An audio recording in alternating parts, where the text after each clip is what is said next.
Okay, so to embed a video or a YouTube video in your course, first you have to go find the video on YouTube and then click the share link, select embed,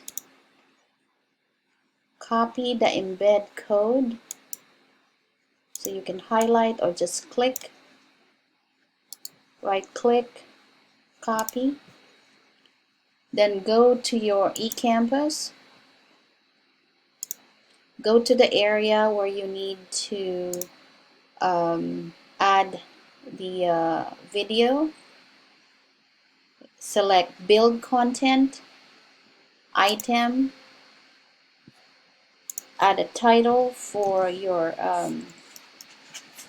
video or for the content.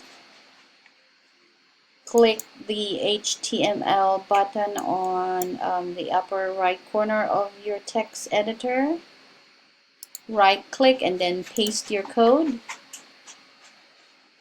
Click update, and you know that you're successful if you see the square yellow or the yellow square in your text editor.